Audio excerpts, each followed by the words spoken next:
This is the Celestial Harbinger build for World vs. World Roaming. The difference between this and any other Necromancer build is that it's just a lot squishier because Shroud isn't a second health bar. However, you gain a lot of sustain, and if you can position well, then you can survive a lot of situations and deal tons of damage because the tankiness that you give up, you gain back in a lot of damage as a Harbinger. So let's just get straight into the build. I run full Celestial with Rune of Speed. Celestial's really good because you have a lot of condition damage and power damage on any kind of necro build, really. And the healing is actually very relevant because the Harbinger sustain actually scales well with healing, and you're going to get a lot of other healing sources as well. So the Celestial stats work very well for sustain, damage, and hybrid. And you also get a lot of boons as a Harbinger as well, and that means that the concentration is going to do very well as well. So Celestial is just the perfect thing for Harbinger. Wasn't so good for other Necro builds, but now Celestial is really good on Harbinger. So the Rune of Speed is kind of on that same idea of you're pretty squishy, and so long as you can get out of danger, you'll survive. Rune of Speed gives you a little bit more vitality, which is always good on a Necro because it scales with Shroud. And it will increase your movement speed when you have swiftness, and you'll pretty much have permanent swiftness with this build. So the movement speed is really important to being faster than your enemies so that it's hard for melee enemies to land attacks on you. And while you do have a lot of mobility on Harbinger already, the Rune of Speed really allows you to secure your kills. So then we have a staff with energy cleansing. This is your defensive set, but also great for poking at range. And then we have the pistol and warhorn, which I have Doom sigil on because Doom gives 3 stacks of poison, which is really nice, and that will trigger when you go in and out of Shroud on the internal cooldown, which is going to add more condition pressure and cover condies to your very heavy burst. And then it's going to, you're going to have a Sigil of Absorption on your Warhorn, which will steal boons when interrupting a foe. And there's quite a bit of CC on the Pistol Warhorn set because you've got the Pistol 3 and you've got the Warhorn 4. And if you're in Shroud while you have the Warhorn on and you interrupt someone with either your Shroud 4 or your Shroud 5, then it will also steal those boons. But that has an internal cooldown of like 10 seconds, I think. So it's not as good as it looks, but it is very good. This is sort of a bunker buster build because it has enough sustain to survive most bruisers, but then it also has a lot of boon removal with the Sigil of Absorption, the Elixir of Bliss, and the Curses trait line to allow you to take down those really tanky classes that survive using their high boon uptime. The traits I take are Curses, Soul Reaping, and Harbinger. Blood Magic is not really worth it because the extra Condi Cleanse is not really needed because you have plenty of Condi Cleanse on this build anyways. And the extra sustain that you get from Blood Magic, you actually just get better from Curses because the Curses trait line gives you a lot more damage than the Blood Magic trait line. And your damage will be converted into healing with the Parasitic Contagion trait, which Harbinger does a lot of damage. So Parasitic Contagion is even better on Harbinger than any other form of Necromancer. So I would say that, yeah, it's enough damage that you get a lot of sustain. And if you're on Blood Magic, you'd be needing to hit things anyways to get that sustain. And you also have in Curses, you have Plague Sending, which is going to give you more Condi Cleanse anyways. And you're going to have Path of Corruption, which is going to give you boon conversion into conditions whenever you use your Shroud 2 skill. So that's really powerful because that's such a low cooldown skill. Now in Soul Reaping, you might say, oh, well then take Blood Magic instead of Soul Reaping. No, Soul Reaping gives you even more sustain because it gives you incoming healing increase by 10%, and it gives you lower cooldown on your Shroud abilities, which is insanely important because you have really powerful Shroud abilities. Harbinger gives up its tankiness for power, so you want to have those Shroud ability cooldowns. And you also have Speed of Shadows in Soul Reaping, which gives you most of your swiftness uptime whenever you enter Shroud. And it will remove movement inhibiting conditions, which is super important so that you don't get locked down, because the way that you die on Harbinger is getting immobilized, getting chilled, crippled, and then the enemies catch up to you. So this trait is extremely important. And then finally you have Doomfire, which although it does not do 4 seconds of burning, the auto attack on Harbinger Shroud is extremely fast. So you can get probably a 5 stack of burning if you're just sitting there auto attacking on Shroud, which is a lot of damage to supplement the Torment on your Shroud auto attack. Then in Harbinger, you'll be taking the Vile Vials, which is going to reduce the cooldown of your elixirs, which is really important because you're using 3 elixirs and all of the elixirs are very strong. So reducing their cooldowns is going to allow you to not only use your heal skill more often, which is a 20-second cooldown now, so that's a lot of sustain right there. 7,800 healing every 20 seconds on your heal skill. Pretty good. And then your vials will also give out vulnerability, which is nice for hybrid condition damage and power damage. Then you've got the Implacable Foe, which will give you stability whenever you enter Shroud, and it will give you some ferocity based on your vitality. This is not an amazing trait because of the ferocity. It's an amazing trait because of the stability, because as I said, you don't want to get locked down as a Harbinger. The last thing you want is the enemy to have control of the situation, because then you're going to die.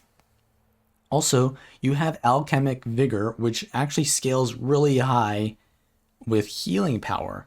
So this not only gives you more vitality, which gives you more synergy with the Soul Reaping trait that gives you more vitality as well. So you've got a lot of health on Harbinger, but it will also heal you each second per stack of Blight you have. And this is pretty much where all of your sustain comes from, because you're going to constantly have Blight and you're gaining health over time. And when you've got 25 stacks of Blight, it really heals you a lot. So this combined with the Parasitic Contagion allows you to be extremely aggressive while still having really good sustain. Deathly Haste, which just gives you quickness and fury for around 3 seconds, but with the boon duration it goes up to 4.25 seconds of quickness and fury while you're in Shroud every 3 seconds, which means that you're getting more of those boons out of Shroud as well, which allows your pistol bursts and your staff abilities to get a little bit of that run over quickness uptime, and it's just insanely powerful to have permanent quickness. So you're doing tons of damage, and that's even more reason to take Doomfire, because it's making your Doomfire attack more often, doing more burning. As a Harbinger, you will gain Shroud when you enter Shroud, which means you don't actually need Shroud to enter it. You can enter at any time and get swiftness. And also, because it's not a second health bar, you can enter Shroud and know that you will have that Shroud for a set amount of time, because it only gets depleted over time. So you are guaranteed to have that Shroud, and it's requiring less Shroud generation as a result, which means you can go more greedy in your trait and utility choices.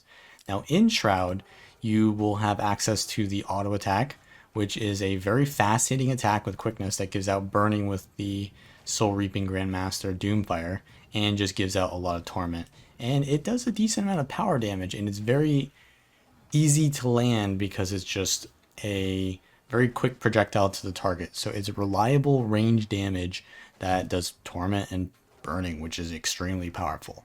Then the 2 skill is Dark Barrage. You want to use this in melee because it's more of a shotgun effect, and it will give the condition converting from boons with the Curses trait line, and it also pierces. So really good for in melee, but you don't always want to be in melee as a Harbinger because it's kind of dangerous. It's a squishy build. So often you want to use your 1 skill as your main damage ability. Then you've got 2 mobility skills, your 3 and your 4. The Devouring Cut is just a movement into the target, which does a Torment Strike if you have over 5 Blight, and then it will consume that Blight. And then Voracious Arc does the same thing where it consumes blight, but it takes 10 blight to do that, and it will give torment 5 stacks of it as well if you consume that 10 blight. So essentially how blight works is you go in shroud and you're gaining blight over time, and you're losing maximum health here. As you can see, the minus 4,000, it's going to 5,000 now. So I'm losing maximum health, but I'm gaining sustain and regeneration because of the trait, the alchemic vigor. So you're becoming more sustain oriented and less or more squishy as well. So you have to be careful with that. It's very risky playstyle. And if you use your elixirs as well, those can give you blight if you cast them on yourself. So you can gain blight from elixirs, from going into shroud and just being in shroud, and then you can get rid of your blight by using the 3 and the 4 in shroud, which will consume it. So there are some choices there. The 3 and 4 though, in general, I like to use them as escape methods because you don't want to be in melee too often with the Harbinger. You want to be using the maximum range. So I generally like to use the 1 skill as the damage, and if I really need to chase, then I'll use the mobility skills to get in and use the 5 skill, which is Vital Draw, a very powerful pulsing float, which while they're floating, you can just spam your auto attack and Dark Barrage on them and do a lot of damage while they're CC'd there in that 3-second pulsing float. It's also a very good defensive skill because you can cast it while enemies are chasing you and they'll get stuck in the float and then you can easily get away. So very defensive, but also very offensive, strong, low cooldown CC there. So that's pretty much the Shroud playstyle there is you want to be auto attacking until the enemies get close to you, then you want to evade away or use Devouring Cut to get away, and then keep using your auto attack. If you need to play very aggressively, then go in with it and use Vital Draw and then Dark Barrage them and then keep auto attacking and you'll do tons of damage. The Shroud abilities are very powerful, but you can't be in Shroud the entire time because it is very risky. So you want to kite with the staff because staff has a lot more versatility to it than the Shroud because you need to face your target when you're using Shroud abilities to damage them. So the reason why staff is such a good weapon is because you can about face and cast them behind you and they're very long range to poke the target. Now the staff skills, you can just read their tooltips, but they're all pretty much the same thing, and you want to get used to the playstyle of casting marks behind you to kite and poke targets, bait out their cooldowns so that you can get the advantage when you do engage on them. So you really want to make sure that you have free camera enabled so that you can about face. If you want to see more on that, check out the intermediate mechanics video and the about face video part.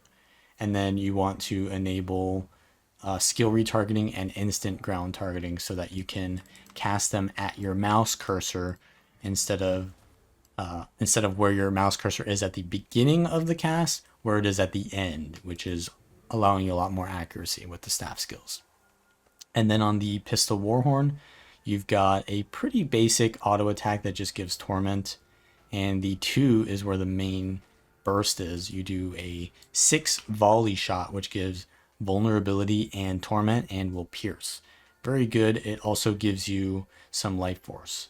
Then you've got Vile Blast, which stuns and gives weakness to the target, which is a nice setup for your burst, but generally when you use it, you're not really able to do much else besides the weeping shots. So it's okay if you use it and then go into Shroud.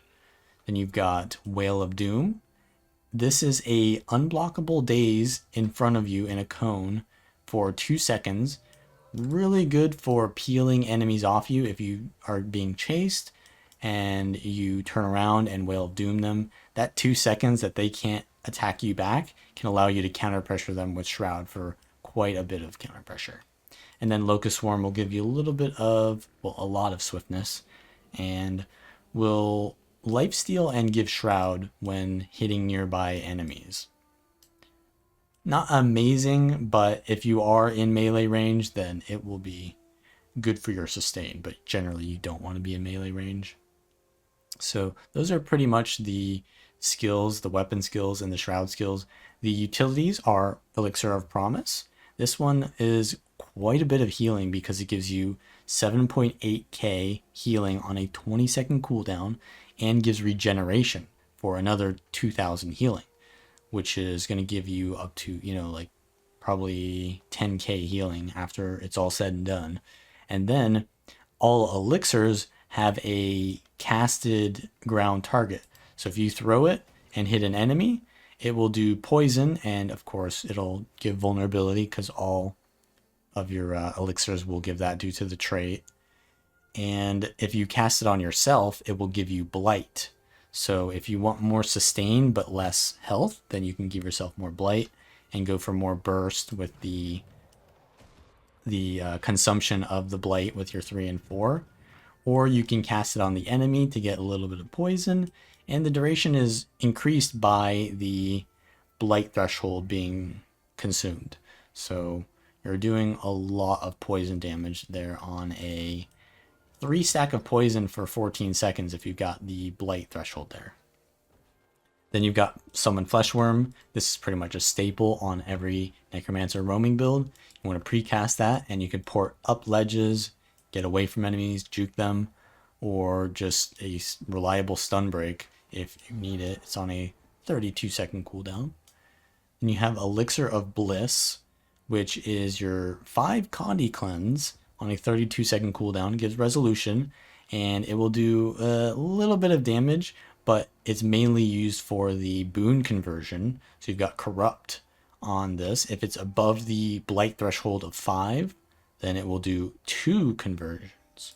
So it's great for corrupting enemies and gives you a decent amount of condition cleanse over time, and it's why you don't need to go for more Condi cleanse. And then you've got Spectral Walk. It's going to give you Condi cleanse over time and allows you to port back to the original location. Very strong for juking. Pretty much necessary for a Harbinger to escape and maintain distance. Finally, you've got Elixir of Ambition, which when cast on yourself will give you 15 blight, but you really want to cast that on the enemies because that will give them all damaging conditions, and it will give you all boons in the game, which is very powerful. So this is like your insane momentum shift in a fight. When you use Elixir of Ambition, you usually want to be using Shroud abilities right after, because that's when you're most powerful, is when you're in Shroud, and you're also most powerful when you use Elixir of Ambition. So it's a huge boost in your sustain as well as your damage, and people usually try to kite you when you use Elixir of Ambition because they don't want to trade with someone that has all boons. So all you want to do is poke with your staff, and when the enemy gets in close, you want to use your pistol 2 and 3, and then just go in Shroud, keep a distance, spam 1 when you're in range to use it, and then when you're in danger, just kite away, land your Shroud 5 for big damage combos, and that's pretty much it. You just spam 1 to win. So if you like this content, then like the video, subscribe for more, and I will see you all next time.